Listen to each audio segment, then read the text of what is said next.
नमस्कार साथियों। नमस्कार साथियों। आज फिर एक और अर्धवार्षिक परीक्षा का प्रश्न पत्र आपके सामने है। ये पेपर अजमेर डिस्ट्रिक्ट का है, तो हल करते हैं। वीडियो के लास्ट में आपके लिए कुछ महत्वपूर्ण पॉइंट या बिंदु की हम बात करेंगे जो आपके बोर्ड एग्जाम के लिए काफ़ी काम में आएंगे। तो पेपर को हम स्टार्ट करते हैं। सबसे पहले अर्धवार्षिक परीक्षा 2023-24 कक्षा 12th विषय रसायन विज्ञान का ये पेपर है, और जो पूर्णांक है वो कितने अंक का है, 40 अंक का, और जो समय आपको दिया गया है 3 घंटे और 15 मिनट का है। तो क्वेश्चन को हम स्टार्ट करते हैं। पहला क्वेश्चन आपकी स्क्रीन के सामने। अगर इन क्वेश्चनों के अगर आपको आंसर आते हैं तो आप ज़रूर बताइए, क्योंकि जैसे आप इतने खुद आंसर दोगे उतनी अच्छी आपकी प्रैक्टिस होगी। तो क्वेश्चन नंबर 1 आपसे पूछ लिया गया है कि शुद्ध जल की मोलरता क्या होती है। शुद्ध जल की मोलरता कितनी होती है, कमेंट्स में आंसर बता सकते हो। शुद्ध जल की मोलरता होती है 55.5। कितनी होती है? 55.5। इसके बाद चालकता की इकाई बताइए। देखो मैंने एक क्वेश्चन हल किया था, जब इससे पहले मैंने जो हाफिली एग्जाम का पेपर आपको हल करवाया था, और मैंने कहा था कि इसमें से काफ़ी क्वेश्चन रिपीट हुए हैं। अगर आप इस पेपर पहले वाली 2-3 वीडियो देख लोगे तो आपको एहसास होगा कि उसमें से 50% क्वेश्चन है वो इसमें पूछे गए हैं। तो चालकता की इकाई क्या होती है? सिंपल सी बात है कि ओम इनवर्स सेमी इनवर्स। चालकता की इकाई क्या होती है? Ohm inverse semi inverse. और ओम इनवर्स को आप क्या बोल सकते हो? महो या सीमेंस। ठीक है। अगला क्वेश्चन है, निम्नलिखित में से आर्यनीय समीकरण, अगर याद हो किसी बच्चे ने, अगर वो पहले वाले वीडियो देखें तो उनको पता था कि ये दोनों क्वेश्चन रिपीट हुए हैं। आर्यनीय समीकरण क्या होती है?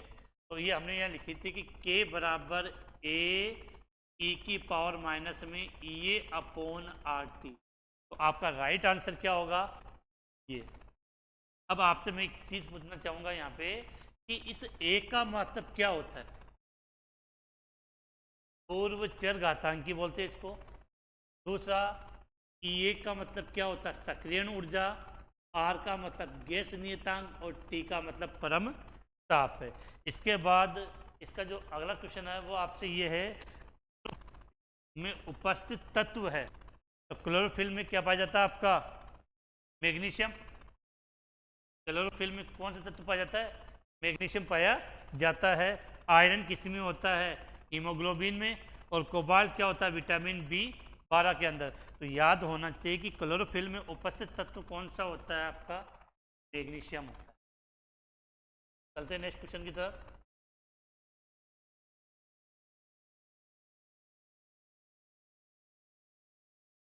अगला क्वेश्चन,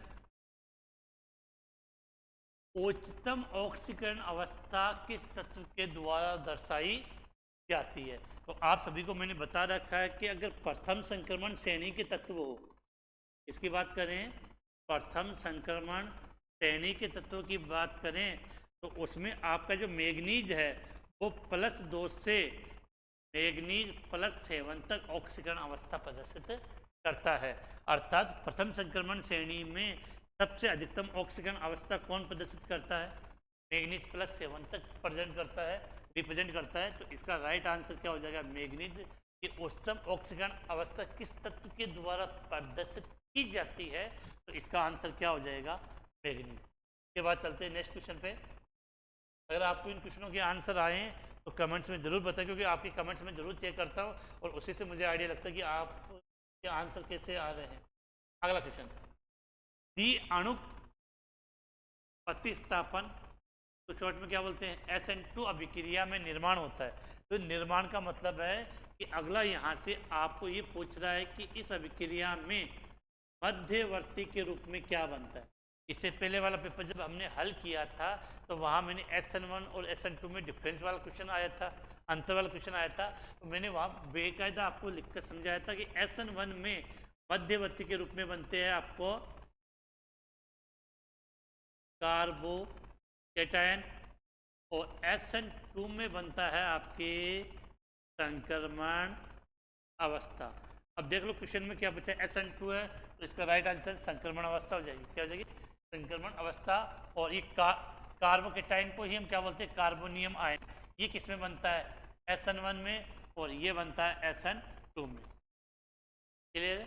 इसका अगली बात करें, RMgX एल्किल मैग्नीशियम हेलाइड, जिसको हम किस नाम से जानते हैं, किण्यार अभिकर्मक, और HCHO क्या बोलते हैं इसको, फॉर्मेल्डिहाइड की अभिक्रिया करवाएं तो उत्पाद क्या बनेगा। देखो इस अभिक्रिया को हम ऐसे समझते हैं, HCH डबल बॉन्ड O, ये फॉर्मेल्डिहाइड, इसकी अभिक्रिया किससे करें, RMgX से, तो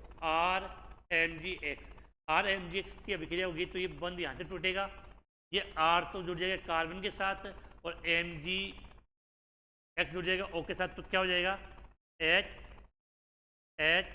यहाँ पे R आ गया, यहाँ OMgX।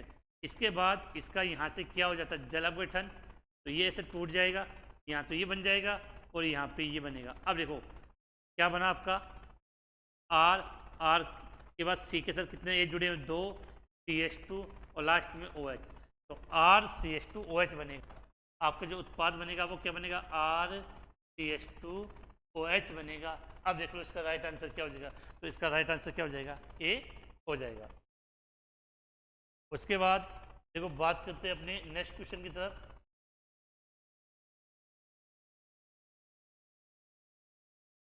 अगला क्वेश्चन आपसे क्या पूछा गया है कि निम्नलिखित में से कौन अपचायक शर्करा नहीं है। तो इससे पहले वाले पेपर में पूछा गया था कि अपचायक शर्करा के उदाहरण दीजिए, तो अगर आप उनको याद करोगे तो ये भी इजीली याद हो जाएगा। हमने पढ़ा था, देखो यहाँ पे मैं समझा रहा हूँ आपको समझना। एक तो हम बात करें अपचायक शर्करा और एक होती है आपकी अनअपचायक शर्करा। जितनी भी मोनोसेकेराइड होती है, मोनोसेकेराइड,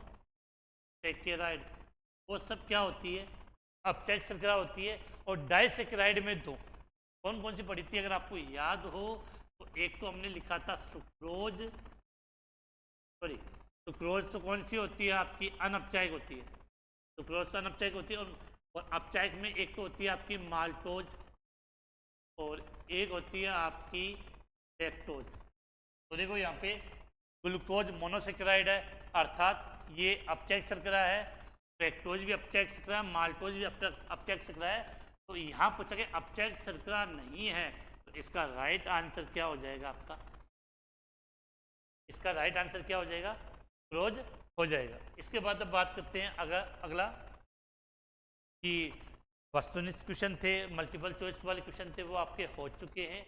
इसके बाद देखो खंड ब में बात करते हैं बड़े क्वेश्चनों की तरफ है कि मोलरता को परिभाषित कीजिए और मोलरता पर आपका क्या प्रभाव होता है। ये क्वेश्चन मैंने बार बार आपको करवा दिया है कि 1 लीटर विलियन में, चलो यहाँ लिख देता हूँ कि परिभाषा क्या लिखेंगे कि 1 लीटर विलियन में उपस्थित, 1 लीटर विलियन में उपस्थित विलेय के मोलों की संख्या, 1 लीटर विलियन में उपस्थित विलेय के मोलों की संख्या क्या कहलाती है, मोलरता कहलाती है। 1 लीटर विलियन में उपस्थित विलेय के मोलों की संख्या क्या कहलाती है, मोलरता कहलाती है। लेकिन देखो आगे क्या पूछा है, मोलरता पर ताप का प्रभाव, तो ताप बढ़ाने पर मोलरता के मान में कमी आती है। यदि आप सुनिए कि मोलरता पर ताप का प्रभाव, तो ताप बढ़ाने पर मोलरता के मान में क्या आती है, कमी आती है। अगला क्वेश्चन है कि एक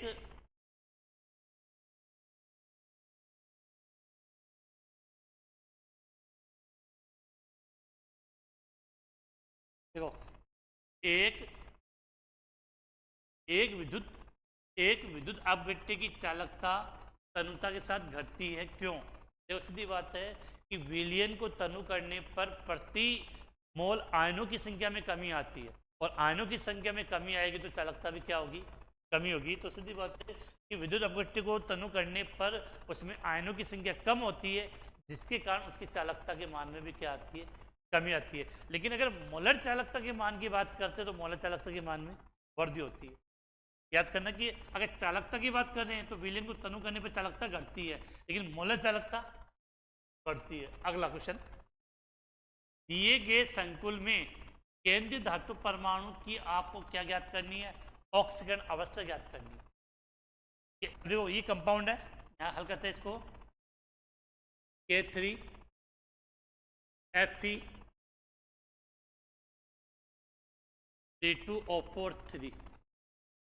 अब सबसे पहले आपको ये पता होना चाहिए कि इसमें केंद्रीय धातु क्या है, Fe है, और ये क्या आपका लिगेंड है, C2O4 लिगेंड है और Fe क्या है, केंद्रीय धातु। अब यहाँ से एक मेन बात है कि C2O4 को आप बोलते हैं ऑक्सीलेट, ये द्विधातु लिगेंड है और इस पर आवेश कितना होता है, -2। तो देखो इधर क्या है, पोटेशियम 3 है, पोटेशियम का +1 होता है, इसका ऑक्सीकरण अंक, ऑक्सीकरण अवस्था या ऑक्सीकरण अंक ज्ञात करना, उसको क्या माना, X।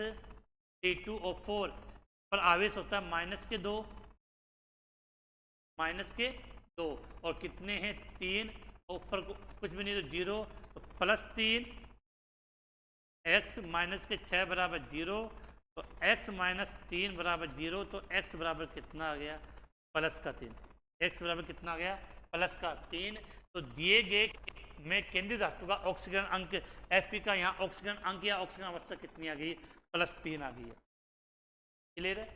इसके बाद देखो अगला क्या दिया है कि आंतरिक संक्रमण तत्वों का सामान्य इलेक्ट्रॉनिक विन्यास क्या है। आंतरिक संक्रमण तत्व इसको बोलते हैं, संक्रमण तत्व हम बोलते हैं डी ब्लॉक को, और डी ब्लॉक के मध्य क्या होता है, एफ ब्लॉक। तो पहली बात तो कि आंतरिक संक्रमण तत्व हम किसको बोलते हैं, एफ ब्लॉक के तत्वों को कहते हैं। किसको कहते हैं, एफ ब्लॉक के तत्वों को कहते हैं। और इनके सामान्य इलेक्ट्रॉनिक विन्यास की बात करें तो क्या हो जाएगा, N-2 F 1 से 14, फिर D माइनस, एक मिनट को यहाँ से एक्सप्लेन करते हैं, थोड़ा ऊपर भी ले लेते हैं। अब देखो आंतरिक संक्रमण तत्व की बात करें तो क्या हो जाएगा, N-2 F 1 से 14, फिर N-1 D 0 या 1, फिर NS, ये होता है। तो आंतरिक संक्रमण तत्व बात क्लियर होनी चाहिए, किसको बोलते हैं, एफ ब्लॉक के एलिमेंट को हम आंतरिक संक्रमण तत्व कहते हैं। और यहाँ से आपको उसका इलेक्ट्रॉनिक विन्यास पूछा गया है। इसके बाद देखो अगला क्वेश्चन है CH3 CH CH CH3, यहाँ Cl और ये Br है, इसका हमें क्या लिखना है, IUPAC नाम लिखना है। अब सीधी सी बात है कि अगर आप बात करोगे ये भी 10 से 2 नंबर पर आएगा, ये भी 10 से 2 नंबर पर आएगा, तो दोनों 25 पी है, एक को बोलते हैं क्लोरो, दूसरे को बोलते हैं ब्रोमो। तो ब्रोमो का भी पहले आता है तो काउंटिंग इधर से कर लेंगे, तो 1 2 3 4, तो 2 पे ब्रोमो, 3 पे क्लोरो और 4 कार्बन से ब्यूटेन। तो नाम क्या हो जाएगा इसका, 2 ब्रोमो 3 क्लोरो, और 4 कार्बन की सीधी श्रृंखला है, तो नाम क्या हो जाएगा इसका, butane. 2 bromo 3 chloro butane. Clear. अब देखो एल्कोहल का सामान्य सूत्र लिखिए। एल्कोहल का सामान्य सूत्र क्या होता है आपका, ROH। एल्कोहल का सामान्य सूत्र, एल्कोहल को हम किससे रिप्रेजेंट करते हैं, ROH के द्वारा रिप्रेजेंट किया जाता है। अगला है जल में घुलनशील विटामिन कौन से होते हैं, काफी इजी पेपर है, हमने पढ़ा था देखो विटामिन के लिए A B C D E और K। तो आपका विटामिन B और C यह तो किसमें होता है, जल में विलय।